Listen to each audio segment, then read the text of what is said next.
In Season 1, we started at Ajax with a clear mission: to bring the club back to the top of European football. We began with the existing squad and focused on developing a youth academy that could train and retain strong, homegrown talents. We saw Brian Brobby and Jarell Hatto as keys to success, players with Ajax DNA and great potential for the future. However, midway through the season, we hit rough waters. Ajax was only 4th in the Eredivisie, 8 points behind leaders Feyenoord.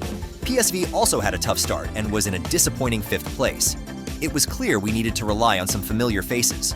We extended the contracts of Davy Klaassen and Steven Berghuis, even though their physical peaks were behind them. Berghuis, in particular, proved to be an indispensable pillar, using his experience and influence to carry the team through the first half of the season. Meanwhile, our youth academy slowly but surely began to bear fruit. The first talents emerged, and several young players went on loan to gain experience, including Fitzjim and Julian Rijkoff. Rijkoff, an Ajax youth product, would later play a significant role in the club's history. In Europe, we narrowly saved ourselves. With one match left in the Europa League group stage, we had to beat Galatasaray to advance to the playoffs. It was a nerve-wracking battle with Brobby scoring the decisive 2-1 in the final minutes. That victory put us in the playoffs, where we faced Lyon. We won 3-2 away and controlled the home match with a 1-0 victory, earning us a spot in the round of 16 against AS Roma. Back in the Netherlands, the traditional top 3 recovered. Feyenoord led the Eredivisie, but we climbed to 2nd place, just 3 points behind with 9 matches to go. The pressure mounted, but our team showed its fighting spirit by defeating PSV in a crucial away match in Eindhoven, 1-0. Next, we faced AS Roma in the Europa League, drawing 0-0 in the first leg. In the return leg, we dominated and secured a 2-0 lead, advancing to the quarterfinals. The title race in the Eredivisie was thrilling. PSV had fallen behind, and it all came down to Ajax and Feyenoord, with the Rotterdammers leading. The tension peaked in the penultimate round, where we faced Feyenoord at home in De Klassieker. Our team played with fire and passion, and Brobby shone like never before. We convincingly won 3-0 and took the lead. In the final match against Zwolle, we left no doubt. With a resounding victory, we secured Ajax's first league title under coach Ferrioli.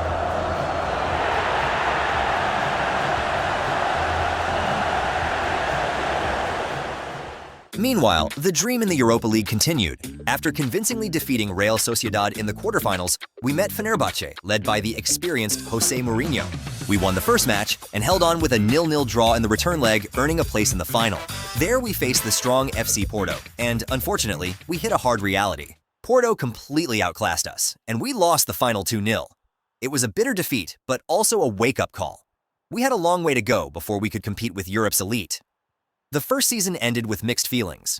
The league title felt like a huge achievement, but the lost Europa League final made us realize that much needed to change to truly bring Ajax back to the top of Europe.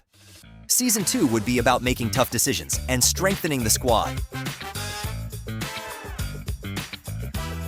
Season 2 marked a new phase for Ajax, where we not only strengthened the squad, but also brought the team's identity closer to the club's values. The summer began with a major cleanup. Several players brought in during Ajax's lean years, like Chuba Akpom and Borna Sosa, were sold to create space and budget. We continued to rely on our youth academy, sending young players on loan to gain experience, an investment that would benefit us in the coming seasons. With the freed-up resources, we brought in both new talents and familiar faces. After Remco Pasveer's retirement and the sale of Ramaj and Gorder, we searched for a new first-choice goalkeeper. Kjell Scherpen, a familiar face, returned as the first-choice keeper, and Bruno Varela took on the role of second choice. We also had an emotional reunion with 2 icons from the successful 2019 season. David Neres and Hakim Ziyech returned to Amsterdam. Neres, still young enough to have many years ahead, became an immediate boost for the attack. Ziyech, although older, brought a wealth of experience and creativity. Additionally, the young and talented Per Schuurs became our biggest signing. With his leadership, I saw him as the future captain. To strengthen the midfield, we also brought back Yuri Regier, a talent who had spent years in Ajax's youth academy. The results in the Eredivisie were not long in coming. Midway through the season, we were back on top, with Feyenoord and PSV trailing at a safe distance. In Europe, we made our return to the highest level, the Champions League, and although we narrowly qualified for the knockout stage, a tough opponent awaited: Real Madrid. We were cast in the underdog role, and it quickly became clear why. The Spaniards had superstars like Mbappe, Bellingham, Vinicius, Kimmich, and Salah in their squad. The winter break brought a moment of farewell.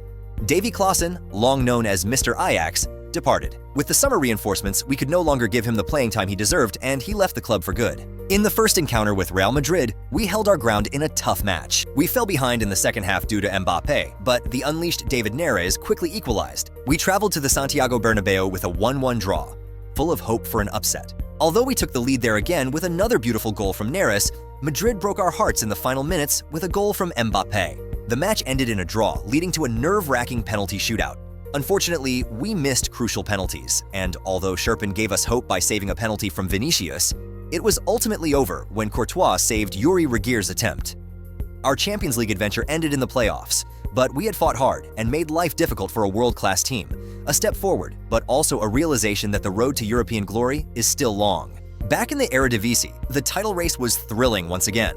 With 2 matches to go, PSV was 4 points ahead, but in a rare stroke of luck, they dropped points against Feyenoord while we won against the Eagles. The battle came down to the final matchday, where we were just 2 points behind PSV. With Zwolle as our opponent in the Johan Cruyff Arena, we secured a convincing 2-0 victory. The final whistle blew, and then came the liberating news. PSV had dropped points, making us Dutch champions for the second year in a row thanks to goal difference. Brian Brobby ended the season as the absolute standout. With an impressive 31 goals in 33 Eredivisie matches and strong Champions League performances, he even received a Ballon d'Or nomination. Although he didn't win, he was named Player of the Year in the Netherlands, further cementing his status as Ajax's new star. Season 2 was a year of growth, farewells, and victories. And although the Champions League remains out of reach, we've proven that we're on the right path to the ultimate goal, returning to the top of Europe.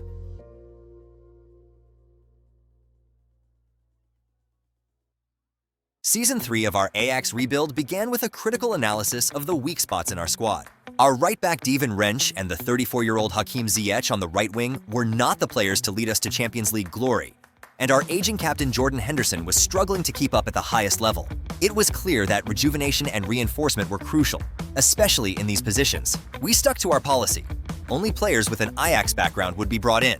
Therefore, we focused on 2 familiar faces from the Premier League. Noussair Mazraoui returned as right back, and Edson Alvarez took over Henderson's role as defensive midfielder. With these key reinforcements, we already felt stronger. But when Liverpool made an extraordinary offer for Brian Brobby, we knew we had a unique opportunity. The English club offered not only $39 million, but also former Ajax talent Ryan Gravenberch in exchange for Brobby. Gravenberch was a dream addition to our midfield, and although Brobby had been incredibly important to us, we couldn't pass up this chance. Brobby left for Liverpool, and we welcomed Gravenberch back to Amsterdam. However, there was still a big gap in the striker position, and we had only one name in mind: Kasper Dolberg. The Danish forward, once a promising talent in Amsterdam, returned and immediately became a central figure in our attack. The new squad proved to be a golden move and quickly brought results. In the Eredivisie, we had a dream start. Halfway through, we were unbeaten at the top with 15 wins and only 3 draws. There was still competition, but we had built a solid lead. In Europe, we made our mark by defeating Barcelona at their home ground. Kasper Dolberg and David Neres shone in the first part of the season, with Dolberg scoring 21 times in 21 matches, a great achievement despite a few minor injuries. Additionally, Mazraoui and Gravenberch immediately made their mark on the team, allowing us to dream of European triumph for the first time. National success followed naturally. We not only won the Eredivisie for the 3rd year in a row, but also the KNVB Cup. With the double in hand, the next question was clear. Could we make the dream come true and end the season with a historic treble by going far in the Champions League as well? In the Champions League group stage, we secured 4 wins, 2 draws, and 2 losses. This earned us an 11th place, enough to advance to the playoffs. There, we faced Dynamo Kiev, whom we easily dispatched to advance to the round of 16, where Bayern Munich awaited us. Bayern was a major hurdle, and the first match in Amsterdam ended in a disappointing 2-1 defeat. In the return leg in Munich, we went all out, and we quickly took the lead thanks to a beautiful attack finished by Dolberg. Unfortunately, Musiala brought Bayern level immediately after halftime. We went on the attack again, and Dolberg scored a second goal to give us the lead again, but Bayern remained threatening. With the aggregate score tied and no winner in extra time, we faced another nerve-wracking penalty shootout. The tension was palpable. The first 4 penalties went in, but on Bayern's 3rd penalty, Sherpen saved Barcola's attempt, giving us the advantage. Edson Alvarez had the chance to extend our lead, but the Spanish goalkeeper Unai Simon made a brilliant save. The pressure mounted, and in sudden death, Kerkez missed a weak penalty, which Sherpen easily saved. Then came the moment of redemption for Yuri Regueir. but his audacious Panenka was punished by Simon, a painful lesson in humility. Our fate was sealed when Sutalo missed the 8th penalty, ending our Champions League journey in the round of 16. It was a bitter end to a season where everything seemed possible, and reaching the Champions League final had never felt so close. With the results of this season, we've proven that our goal is within reach, but we must come back stronger in Season 4.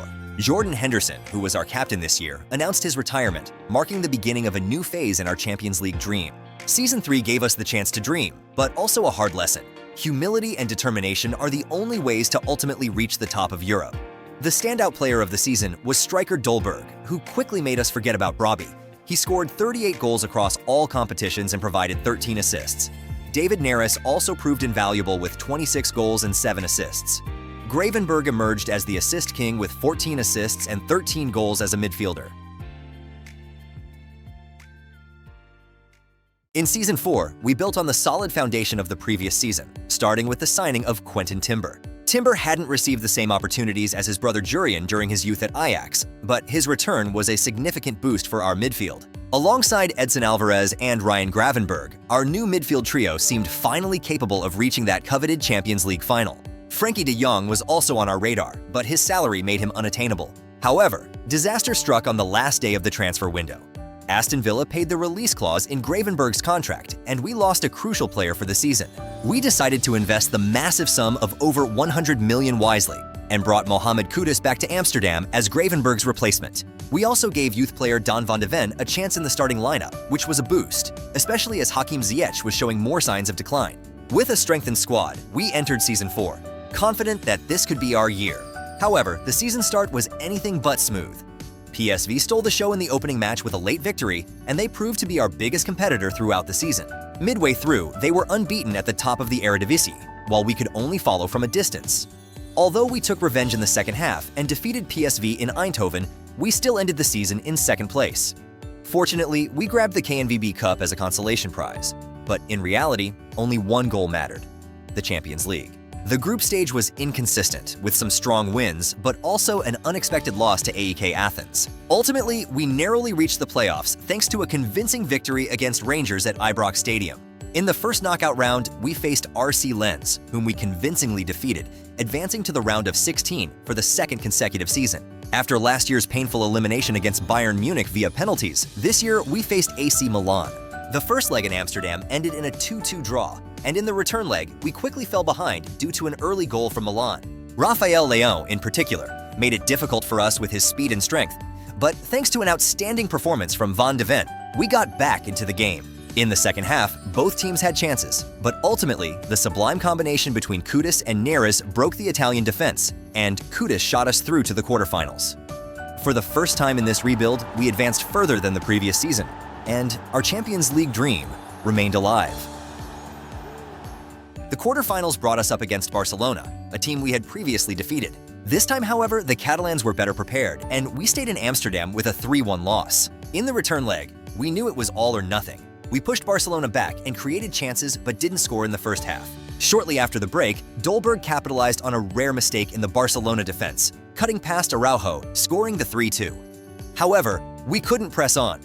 Barcelona's defense remained rock solid, and we were repeatedly caught by their sharp offside trap. When Mathys Tel scored the 4-2 in the final minutes, it became clear that our Champions League dream had once again fallen apart. We felt that this should have been our year. To make matters worse, Dolberg was injured in the last match of the season. Despite his impressive season performance with 32 goals, he will miss the start of Season 5. His absence makes the challenge for the upcoming season even greater. But with the growth of young players like Van de Ven, we remain confident. Season 5 will be a new chapter, and our determination to reach the top of Europe with Ajax is stronger than ever. In the 5th season of this Ajax rebuild, with only academy players and former club players, everything needs to fall into place. The core of returning star players, now all around 30 and at their peak, gets one last chance to win the Champions League. But while they start the season unchanged and keep the squad together, injuries to key players make this season more challenging than expected. In the Eredivisie, Ajax proves to be untouchable. After a neck-and-neck race with PSV in Season 4, Ajax pulls ahead this season. With 4 matches to go, we can clinch the championship in a direct matchup against PSV at home. It turns into a spectacular match where Ajax, with dominant players from their own academy, shows how far we've come. two of the youngest talents, including Don van de Ven, score a brilliant opening goal, and Ajax secures the title. To top it off, they also win the KNVB Cup, securing the double. But as always, the real challenge lies in Europe, where Ajax once again chases Champions League glory. Unlike other European top clubs, Ajax must qualify for the Champions League through preliminary rounds. In the decisive round, we face a tough opponent, Olympique Marseille. The first leg ends in a narrow 3-2 victory for Ajax, but at home, we finish the job thanks to a goal from Mika Götze. Ajax is through and ready for the Champions League main tournament, where the new format offers the club some breathing room with extra playoff spots. Ajax faces Real Madrid again in the group stage and fights hard for revenge this time. Mbappé quickly puts Real Madrid ahead, but we fight back with goals from Dolberg and David Neres. We finish the group stage in 12th place, just outside direct qualification for the round of 16. In the playoffs, we face Sporting Portugal, who are no match, and we easily defeat. The round of 16 sees us take on RB Leipzig, a strong team against whom we miss several key players in the first match, including Dolberg and Timber. The match starts dramatically for Ajax when Leipzig takes the lead with a goal from Ansu Fati. Fortunately, Van de Ven proves himself again. As a makeshift striker, he scores 2 beautiful goals. In the final minutes, Ajax lets the victory slip away due to a defensive error, allowing Leipzig to equalize. The return leg in Germany is much more convincing. Van de Ven scores twice in the first quarter, and we control the match with ease, resulting in a stunning 3-0 victory. In the quarterfinals, Napoli awaits, with a rejuvenated Victor Osimhen proving to be a formidable opponent. We have to fight hard for a 1-0 win in the first leg, with Van de Ven outplaying 2 defenders and scoring. The return leg is decided early when Julian Rijkaard scores a beautiful goal, and Ajax gives nothing away, advancing to the semifinals. In the semifinals, we face Real Madrid once again. In the first match, both teams have chances, but Mbappé, as always, makes the difference with a goal. Dolberg brings Ajax level late in the match, ending it in a 1-1 draw. In the return leg at Bernabeu, we struggle with numerous injuries, constantly under pressure in the first half, and Real Madrid eventually takes the lead through Vinicius. But we make a strong comeback with a phenomenal counterattack, with Van de Ven scoring the equalizer in the 80th minute. In extra time, there is little space, and everything once again comes down to another horrific penalty shootout. Here, we show our mental strength. After multiple save penalties on both sides, Dreesen has the chance to win it for us, but he unfortunately hits the post. Scherpen then again takes the headline, and it's Turkish player Kaplan who scores the decisive penalty, sending us to the final. The revenge on Real Madrid is finally a reality, and Ajax is back in the Champions League final for the first time in over 3 decades.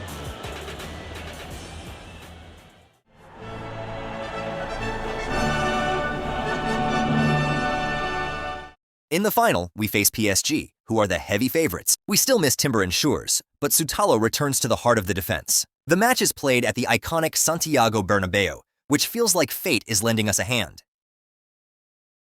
Within 10 minutes, David Neres opens the scoring, and the crowd feels that Ajax is in their element. PSG fights back and equalizes after an unfortunate rebound. The tension is palpable, but once again, Neres and Dolberg outsmart the Parisians in the 44th minute. With a delightful combination, Neres sends Dolberg into the box, where Dolberg finishes coolly. In the second half, we maintain our focus and give nothing away, with a great performance from Scherpen in goal and a solid defense. With the final whistle, it's done. Ajax has won the Champions League, something many thought impossible for a team from a small country. After 5 seasons full of highs and lows, Ajax is back at the top of European football. Don van de Ven with 30 goals and 12 assists, and David Neres with an astounding 29 goals and 24 assists are the stars of this championship campaign. Although Neres won't win the Ballon d'Or, his contribution to this success will never be forgotten. What was your favorite moment from these 5 years? Share it in the comments and let us know who your ultimate Ajax hero is from this adventure. Thanks for watching, and see you in the next video.